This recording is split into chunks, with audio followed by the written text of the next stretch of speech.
Baik, shalom. Firman Tuhan yang akan saya sampaikan dari surat Paulus kepada jemaat di Galatia. Galatia pasal 5, 2 ayat saja, ayat 22 dan 23. Galatia 5 ayat 22-23. Mari kita baca. Bapak Ibu Saudara, 2 ya. Tetapi buah roh ialah kasih, sukacita, damai sejahtera, kesabaran, kemurahan, kebaikan, kesetiaan, kelemah lembutan, penguasaan diri. Tidak ada hukum yang menentang hal-hal itu. Puji Tuhan. Bapak Ibu Saudara yang saya kasihi dalam nama Tuhan, ini sangat penting kita pahami, kita mengerti. Ketika kita percaya kepada Tuhan, maka Tuhan mengaruniakan roh-Nya tinggal di dalam kita. Saya ulangi sebelum kita lihat nanti firman Tuhan yang menjelaskan. Ketika kita percaya kepada Tuhan, maka Tuhan mengaruniakan roh-Nya tinggal di dalam kita. Makanya kita disebut bait Roh Kudus yang tinggal di dalam kita. Mari kita lihat beberapa ayat firman Tuhan yang menjelaskan ini, saudaraku.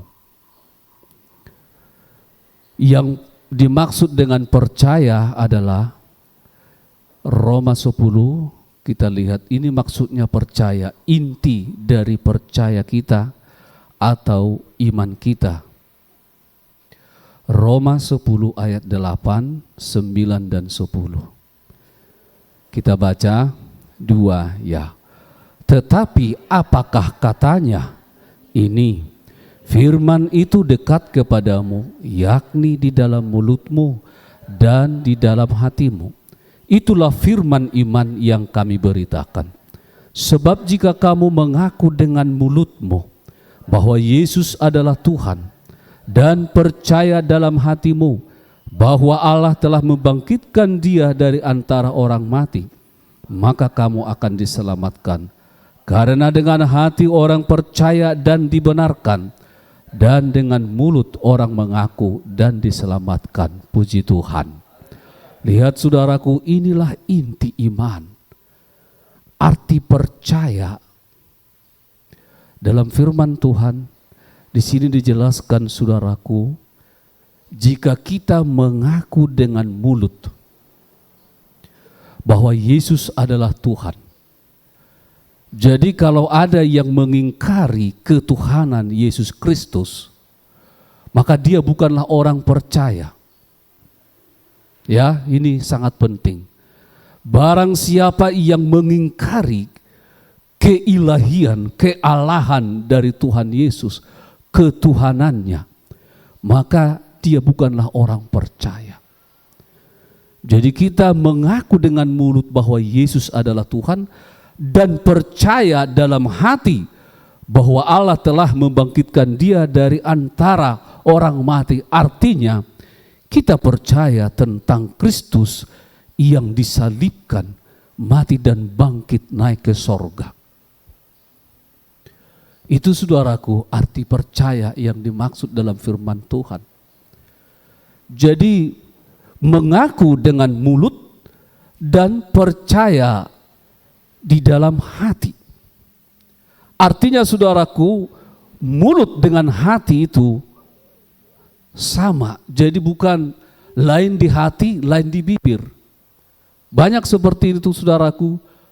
Kalau lain di hati, lain di bibir, itu bukan percaya. Jadi percaya itu hati dengan mulut itu sama saudaraku. Bukan hanya berkata-kata artinya oh saya percaya, bukan. Tetapi hati pun betul-betul percaya kepada Tuhan yang menyelamatkan kita. Gak ada kepalsuan, di sana ada ketulusan hati saudaraku. Percaya bahwa Dialah Tuhan yang kita sembah, yang memberikan kita kehidupan ini.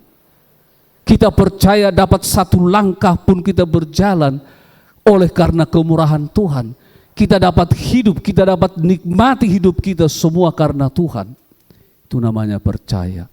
Mengaku dengan mulut dan percaya di dalam hati. Bukan hanya pikiran, bukan di pikiran, tapi di hati. Pikiran dengan hati berbeda, saudaraku.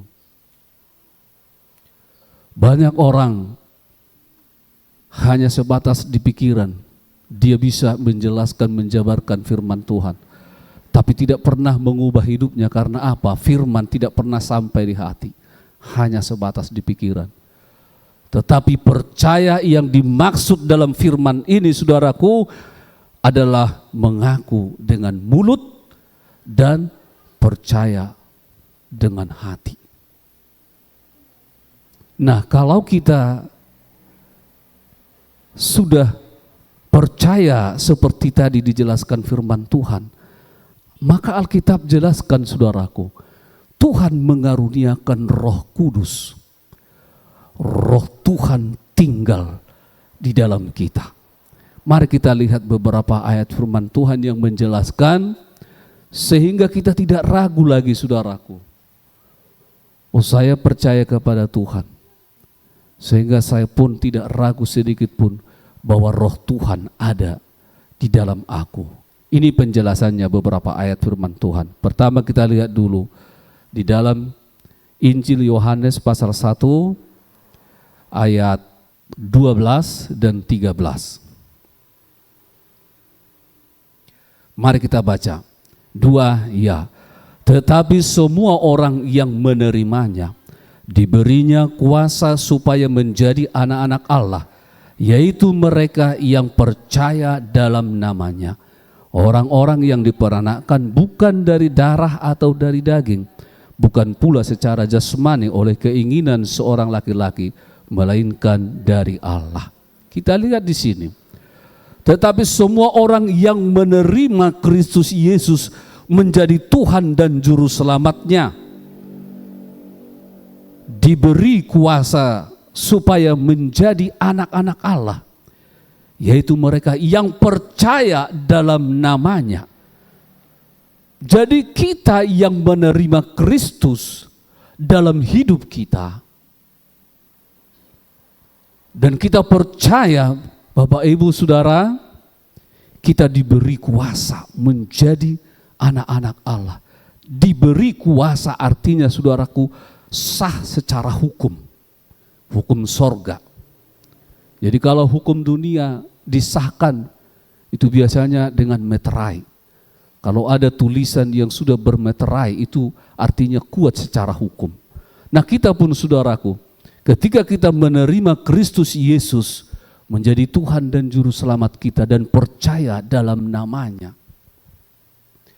maka Tuhan memberikan kuasa bagi kita menjadi anak-anak Tuhan, dimeteraikan.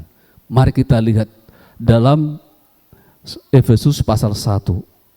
Ini, saudaraku, meterainya. Efesus 1 ayat 13 dan 14.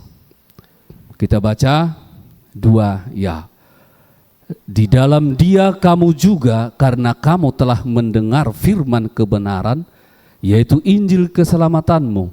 Di dalam Dia kamu juga ketika kamu percaya dimeteraikan dengan Roh Kudus yang dijanjikannya itu.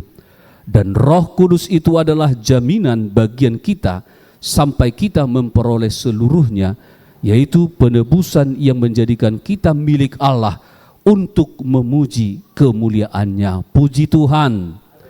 Kita perhatikan, saudaraku, ketika kamu percaya, saya ulang ya, diperhatikan ya, ketika kamu percaya dimeteraikan dengan Roh Kudus. Jadi kita dijadikan menjadi anak-anak Allah secara hukum, ya, secara hukum dimeteraikan dengan Roh Kudus.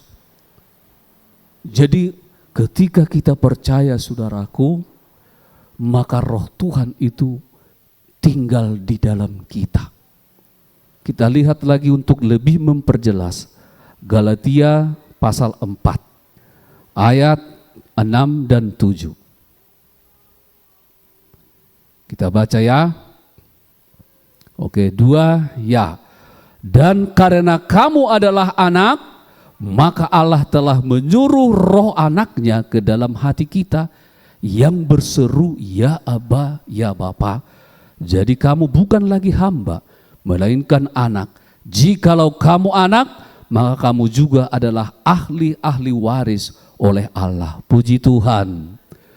Dan karena kamu adalah anak, maka Allah menyuruh roh anaknya.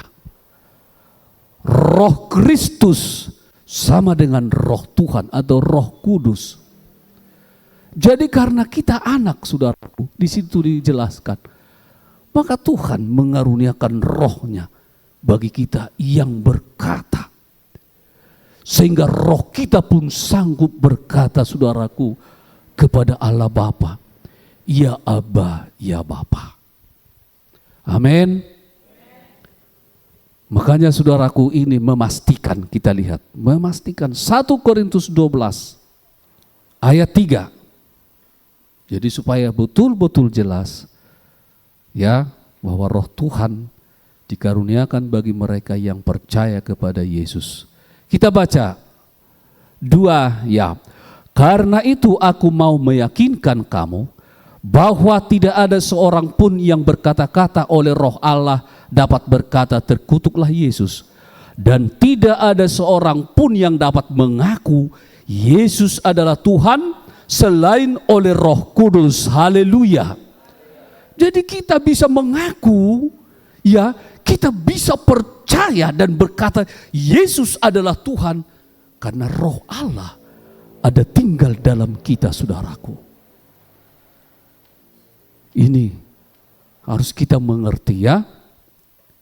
Jadi saudaraku, pastikan saudara percaya kepada Tuhan. Pastikan saudara mengaku dengan mulut bahwa Yesus adalah Tuhan dan percaya dalam hati bahwa Allah telah membangkitkan dia dari kematian kepada kehidupan kekal di sorga. Dia mati dan bangkit untuk pembenaran kita. Kalau kita sudah pastikan itu, saudaraku, percaya sedemikian seperti yang dijelaskan oleh firman, maka pasti juga bahwa kita telah dimeteraikan dengan Roh Kudus dan Roh Kudus itu telah tinggal di dalam hati kita. Haleluya. Nah selanjutnya saudaraku, ketika Roh Tuhan itu telah tinggal dalam hidup kita, dalam hati kita, maka Roh Tuhan itu membuahi roh kita. Sehingga di sini dikatakan ada buah-buah roh. Buah-buah roh, roh di sini huruf besar, artinya roh Tuhan yang tinggal di dalam kita itu, saudaraku, akan membuat roh kita itu atau membuahi roh kita itu sehingga kita pun berbuah. Buah roh ada beberapa di sini yang kita lihat, saudaraku. Yang pertama adalah kasih. Kita sudah banyak membahas ini, saudaraku, kasih ini. Dan seperti pernah saya katakan, harus berulang-ulang. Supaya kita ingat ini yang terutama dari segalanya. Kasih itu, saudaraku, akan dinyatakan, dicurahkan di dalam hati kita oleh Roh Tuhan yang tinggal itu. Kasih Allah yang ajaib itu, yang tidak tersalami dengan pikiran kita itu, akan terus dibangun di dalam diri kita ini, saudaraku. Kita sering mendengar ada banyak orang yang kekurangan kasih sayang, baik di kalangan keluarga-keluarga, orang-orang kaya, menengah, orang miskin. Banyak, saudaraku, kita dengar kekurangan kasih sayang. Di kalangan orang-orang kaya sering karena orang tua pada sibuk dengan bisnis dan sebagainya. Anak-anak hanya dilimpahi dengan materi. Mereka merasa kehilangan, kekurangan kasih sayang. Demikian juga banyak orang sebatang kara dan sebagainya, saudaraku. Banyak mereka berkata, kami kekurangan kasih sayang. Tetapi anak-anak Tuhan, saudaraku, tolong diperhatikan. Anak-anak Tuhan tidak pernah kekurangan kasih sayang. Kenapa? Saya buat dulu satu gambaran atau ilustrasi. Kami dulu sering melayani di daerah Lampung Tengah. Saya perhatikan di situ ada kebun tebu yang ribuan hektar. Tentu semua enggak dapat disentuh oleh saluran air. Kalau mengharapkan air dari hujan, tidak akan bisa, saudaraku. Lalu di sana digali tanah itu. Digali tanah, lalu dari sana melimpah air. Sehingga tanaman itu tidak pernah kekurangan air. Karena saudaraku, di dalam tanah ini ada yang disebut das, daerah aliran sungai. Jadi kalau digali itu ditemukan, maka air akan melimpah. Tidak kekurangan air. Anak-anak Tuhan pun oleh roh Tuhan yang tinggal di dalam dia. Gak perlu kita menunggu untuk dikasihi, saudaraku. Ingat, gak perlu menunggu untuk dikasihi. Tapi mengasihilah selalu. Maka Tuhan semakin memperkaya kita dengan kasih Allah. Ini satu rahasia. Karena apa? Karena di dalam roh kita ini, roh Tuhan itu sendiri akan memperkaya kita dengan kasih Allah yang tiada terbatas, saudaraku. Maka anak-anak Tuhan tidak pernah merasa kekurangan kasih sayang.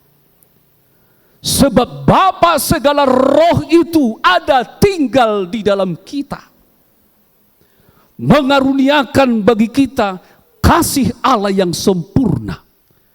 Tetapi bagaimana supaya kita dilimpahi dengan kasih itu? Kita harus selalu mengasihi dan mengasihi dan mengasihi. Maka kita semakin diperkaya dengan kasih Allah. Haleluya. Tapi kalau orang yang selalu menunggu dikasihi, apalagi dikasihani, ya, selalu menanti-nanti, mengharap seperti mengharap hujan dari langit, dia akan selalu kekurangan kasih sayang. Dia akan selalu kekurangan kasih sayang, saudaraku. Tetapi kalau kita terus selalu mengasihi dan mengasihi, maka seperti tanah itu tadi digali, di dalam tanah itu sendiri ternyata melimpah air. Demikian juga kita, dari roh kita itu melimpah kasih Tuhan itu.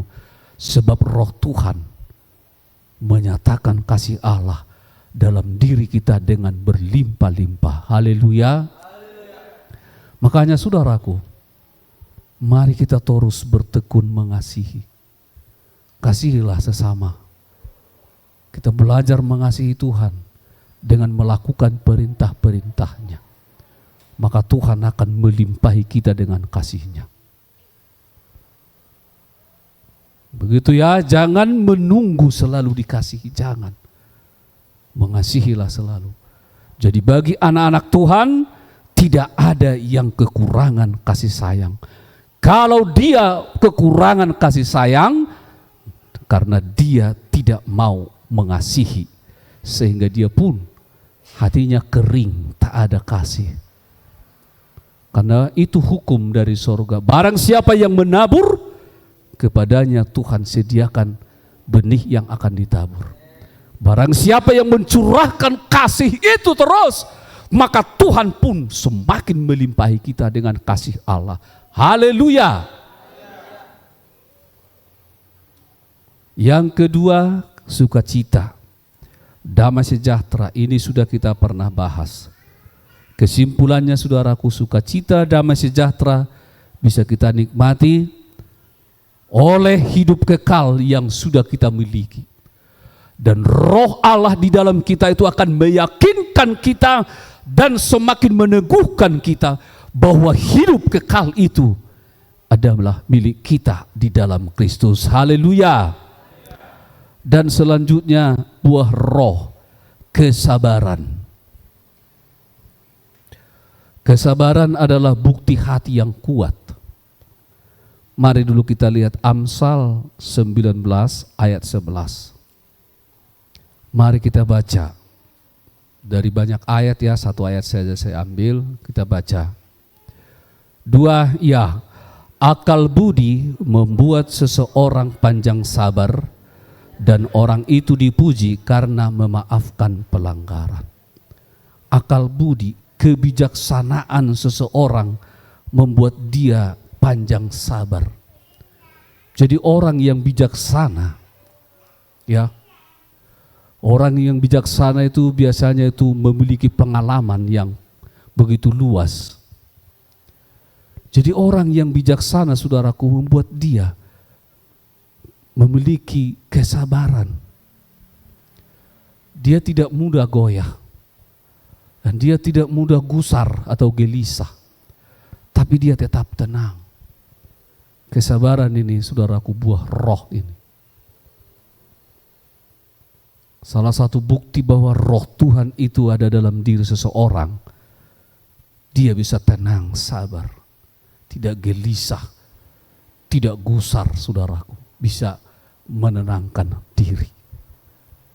Kesabaran adalah bukti hati yang kuat, hati yang kokoh. Dan itu akan dikerjakan oleh Roh Kudus di dalam diri kita, saudaraku. Ketika kita merindukan itu dalam diri kita dan berusaha untuk hidup lebih tenang, bawaan kita itu jangan gelisah, saudaraku. Jangan lekas-lekas gusar, amarah yang meledak-ledak, ya. Kalau ada sedikit persoalan langsung gelisahnya kemana-mana, gak bisa tenang, gak ada kesabaran, gak ada ketenangan. Ini perlu. Jadi kita lihat kepada diri kita, saudaraku. Kalau buah itu belum begitu nyata dalam diri kita, kita berkata kepada roh Tuhan yang dalam diri kita, Tuhan, Roh Kudus, kesabaran ini belum saya miliki, tolong aku. Saya ingin memilikinya, supaya aku dapat bisa tenang menghadapi apapun. Ini saudaraku. Selanjutnya kemurahan. Kita lihat dulu, kemurahan artinya suka memberi. Ya, firman Tuhan berkata adalah lebih berbahagia orang yang memberi daripada orang yang menerima. Karena orang yang memberi berarti orang yang berkelimpahan. Hatinya yang berkelimpahan, saudaraku. Ya, banyak orang berkelimpahan harta atau dapat memberi banyak hal, tetapi hatinya enggak melimpah. Dan mari dulu kita lihat firman Tuhan Matius 5 ayat 7. Bagi orang yang memiliki kemurahan, saudaraku, seperti dikatakan. Matius 5 ayat 7 kita baca. 2, ya. Berbahagialah orang yang murah hatinya, karena mereka akan beroleh kemurahan. Lihat, saudaraku. Berbahagialah orang yang murah hatinya, karena mereka akan beroleh kemurahan.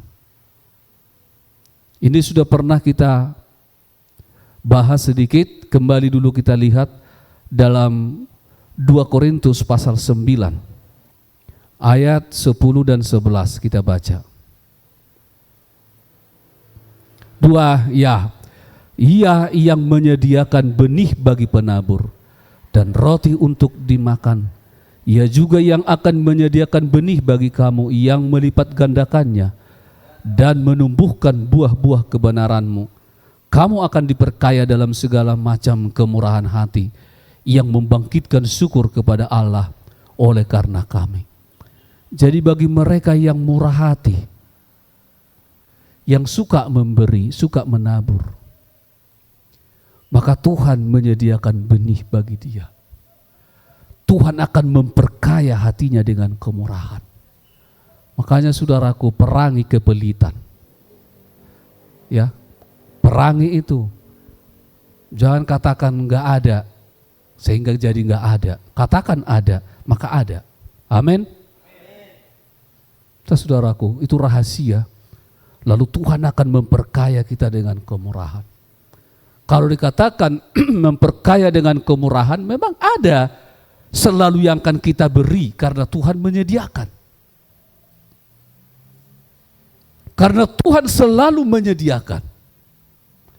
Entah kita miskin kaya, bukan itu saudaraku persoalan. Persoalan adakah hati kita, adakah kita murah hati? Itu sekarang. Adakah kita suka memberi? Atau kita hanya suka diberi? Tapi ingat firman Tuhan, memberi lebih berbahagia dari yang menerima. Ini harus kita, ini saudaraku, minta kepada Tuhan. Tuhan, itu buah rohmu, kemurahan. Karuniakan di dalam rohku. Haleluya. Itu kemurahan, saudaraku. Selanjutnya, kebaikan. Ada di sini, saudaraku, kita lihat dulu Filipi 4 ayat 5. Filipi 4 ayat 5. Kita baca dulu. Filipi 4 ayat 5. Kita baca 2 ya. Hendaklah kebaikan hatimu diketahui semua orang. Tuhan sudah dekat. Ini apa maksudnya saudaraku? Kalau dalam Injil Yesus katakan apa yang diberi oleh tangan kananmu jangan diketahui oleh tangan kiri. Lalu apa maksudnya ini? Hendaklah kebaikan hatimu diketahui semua orang. Maksudnya saudaraku bukan supaya kita pamer-pamer dengan apa yang kita berikan. Ada banyak orang kalau dia memberi kepada seseorang tidak puas kalau tidak diberitakan kemana-mana. Selalu ada cara, cerita supaya dia beritahu bahwa dia memberi. Jadi hendaklah kebaikan hatimu diketahui semua orang. Bukan maksudnya kita pamer, ya. Kita kasih tahu orang pada semua manusia ini bahwa kita orang yang memberi, bukan. Maksudnya, ya. Kalau kita selalu berbuat baik, ya, selalu berbuat baik, tak pernah berhenti berbuat baik, maka kebaikan itu tidak akan pernah tersembunyi. Tidak akan tersembunyi, saudaraku. Semua orang akan pasti tahu. Gak perlu pun diberitakan di medsos. Pasti orang tahu, saudaraku. Tapi kalau kita hanya lakukan kebaikan musiman, ya memang gak bisa orang tahu tuh. Jadi maksudnya di sini supaya kita berbuat baik itu memang ya terus menerus lagi masih kita hidup kebaikan demi kebaikan. Sebab itulah buah roh di dalam diri kita. Kita harus terus berbuat baik kepada siapapun. Haleluya. Selanjutnya kesetiaan. Ini pun sudah pernah kita bahas. Setia artinya bertahan sampai kepada kesudahannya. Setia artinya dapat dipercaya. Ini sudah banyak kita bahas khotbah-khotbah yang lalu. Dan kesetiaan itu pun buah roh datangnya dari Tuhan. Kalau kita belum memilikinya, mintalah kepada Tuhan. Dia ada dalam kita, sangat dekat dan ada dalam diri kita. Itu kesetiaan. Lalu lemah lembut. Sebab aku rendah hati dan lemah lembut, belajarlah kepadaku, kata Yesus. Kelemah lembutan ini, saudaraku. Maaf saudaraku, saya kebetulan sudah lama saya belajar memberitakan Injil dari rumah ke rumah. Biasanya kedatangan pemberita Injil kan kurang disenangi banyak orang. Kita masuk ke rumah orang, langsung ditanya, ngapain? Langsung kita bilang, oh saya pemberita Injil. Ada banyak cara untuk bagaimana supaya kita keluar dari rumah itu. Kami sudah pernah di Kedaton sana. Baru di gerbang pagar, belum di rumah. Dia berdiri di depan pagar itu gerbang pintu pagar. Ngapain Pak? Dia nggak buka pintu ini. Nah, kami ngomong, kami ini pemberita Injil. Dengan tidak senang dibuka, masuk di pintu rumah juga, dia berdiri di pintu rumahnya seperti menghalang-halangi. Lalu dengan gak senang juga kami masuk ke rumahnya, duduk tapi gak dinyalain lampu. Di Kedaton itu saudaraku. Tapi ketika kita bicara lemah lembut dari firman Tuhan, kita jelaskan firman Tuhan kepada mereka, sehingga mereka diberkati Tuhan, dijamah hatinya, dan mereka minta maaf. Kelemah lembutan ini saudaraku bukan berarti kita tidak tegas, bukan. Lemah lembut ini artinya tidak kasar. Ya, tidak kasar, omongnya enggak kasar itu. Jadi beda ya dengan tegas. Kalau anak Tuhan memang harus tegas dalam prinsipnya. Tetapi ada hikmat. Untuk menyatakan tujuan itu ada hikmat. Dengan lemah lembut, tapi bisa terus menerobos sampai masuk. Itu hebatnya saudaraku. Lemah lembut itu digambarkan seperti angin. Angin itu lembut saudaraku. Lembut sekali. Tapi lihat, ketika angin itu menjadi dahsyat, apapun bisa diluluh lantakkan. Begitu dahsyat kelemah lembutan saudaraku kalau kita miliki. Bisa menerobos sekeras apapun. Itu hebatnya.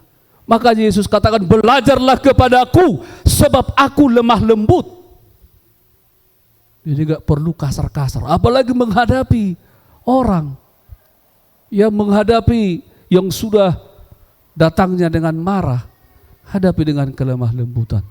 Pasti dia akan menjadi kendor. Puji Tuhan, kita miliki itu saudaraku. Kita mohon kepada Tuhan.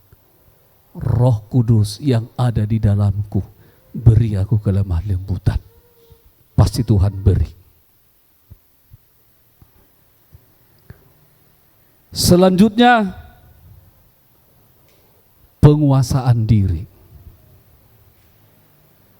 Kita lihat dulu dalam Amsal 16. Amsal 16 ayat 32. Mari kita baca.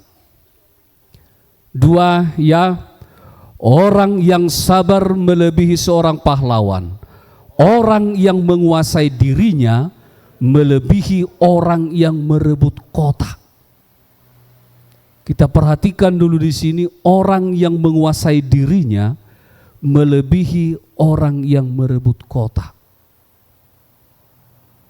Saya ingat saudaraku ketika Daud merebut kota Yerusalem kuno. Sebelum Yerusalem itu dikuasai oleh orang Israel yang dipimpin oleh Daud, kota itu memiliki kubu yang kuat. Zaman Yosua, Yerusalem di sana penduduknya orang Yebus, itu penduduk asli. Yosua nggak bisa menembus itu saudaraku. Tidak sanggup. Sebab kota itu sangat kuat.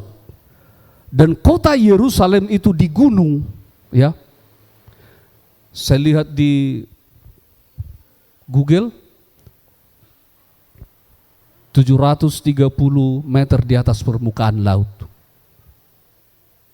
Jadi gunung, kota itu di atas gunung dan memiliki kubu pertahanan yang kuat pada zaman itu, ya, sebelum dimiliki oleh orang Israel. Lalu kita lihat dulu cara Daud untuk merebutnya dalam 2 Samuel pasal 5. 2 Samuel pasal 5.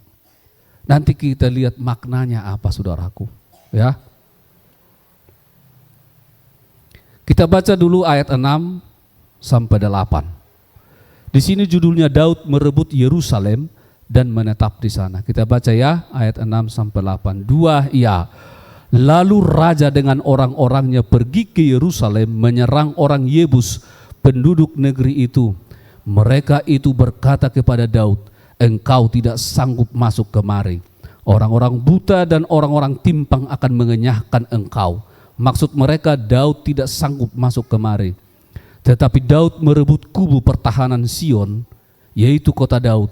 Daud telah berkata pada waktu itu, siapa yang hendak memukul kalah orang Yebus, haruslah ia masuk melalui saluran air itu.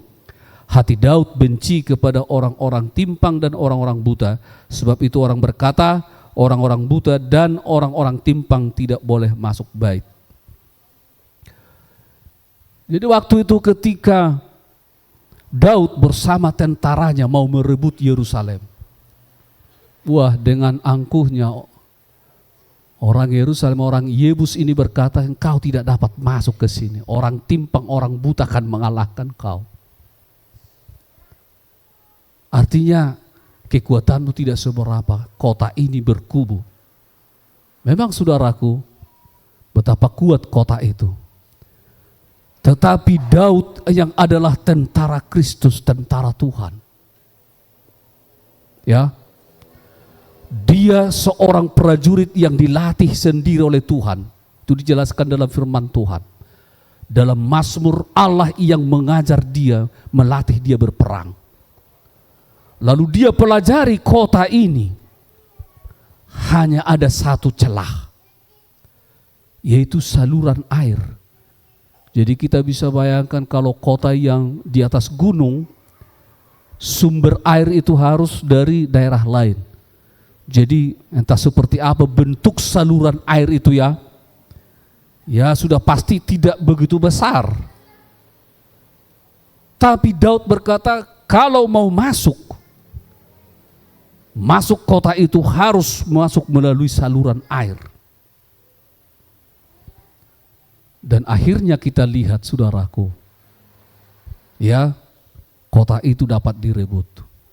Mereka masuk dari saluran air. Yang saya maksud, saudaraku, hubungannya dengan firman Tuhan tadi. Kalau tadi dikatakan orang yang menguasai diri adalah sama seperti seorang yang dapat menguasai kota. Artinya, sering, saudaraku, orang berkata bahwa musuh yang paling sukar ditaklukkan adalah diri sendiri. Percaya enggak? Atau paham enggak? Sering, saudaraku, yang paling susah ditaklukkan adalah diri sendiri. Paulus dengan segala pengalamannya, saudaraku, di dalam Tuhan,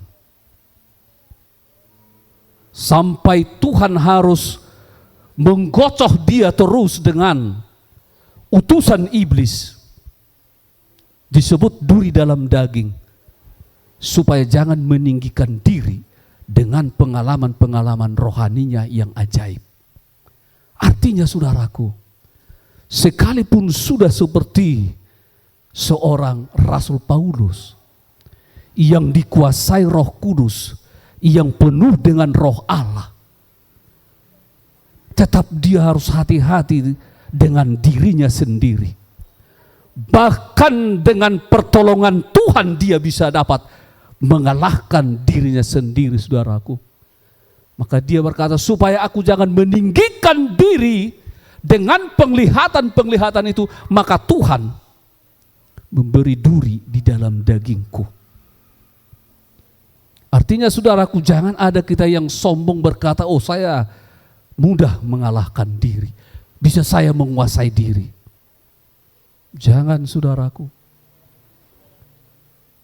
Apalagi orang-orang rohani, ya, hamba-hamba Tuhan yang dipakai Tuhan luar biasa, mereka dikalahkan oleh diri sendiri. Itu sering saudaraku. Menguasai diri sendiri tidak mudah. Makanya dikatakan seperti seorang yang menaklukkan kota, seperti itulah orang yang dapat menguasai diri. Kita tidak akan mampu saudaraku menguasai diri kalau bukan roh Tuhan yang ada dalam diri kita. Sebab yang dapat mengalahkan diri sendiri adalah yang memiliki roh yang kuat. Dan roh kita itu bisa kuat saudaraku kalau firman terus menyempurnakan kita, memberikan kita kekuatan. Buah roh, penguasaan diri. Betapa luar biasa saudaraku, buah-buah roh. Kalau disebut buah, berarti sesuatu yang menarik hati. Itu kan buah. Buah adalah sesuatu yang dapat dinikmati. Buah yang selalu dicari orang. Kalau kita memiliki buah-buah roh ini, yang pertama sekali karakter kita memang betul-betul diubah. Diubah dari dalam seperti yang sudah kita pelajari waktu yang lalu. Diubah oleh roh itu dan memiliki buah-buah yang begitu indah, begitu luar biasa saudaraku. Dan kita bisa memiliki itu sebab roh Tuhan ada di dalam diri kita ketika kita percaya. Tetapi selidiki hati masing-masing saudaraku, selidiki.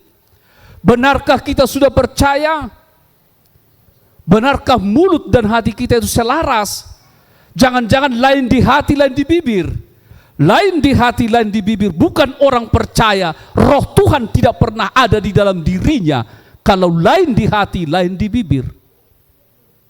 Percaya yang dimaksud adalah hati yang percaya dan juga mulut yang mengaku. Baru roh Tuhan ada di dalam dirinya. Buah-buah roh itu yang terutama saudaraku harus kita miliki. Itu yang akan memungkinkan kita, membawa kita dalam kehidupan kekal, yaitu tujuan iman kita. Haleluya. Maka mari kita, ya, kita yang sudah percaya, percayalah, yakin roh Tuhan ada dalam diri kita, maka jangan buat roh Tuhan berduka.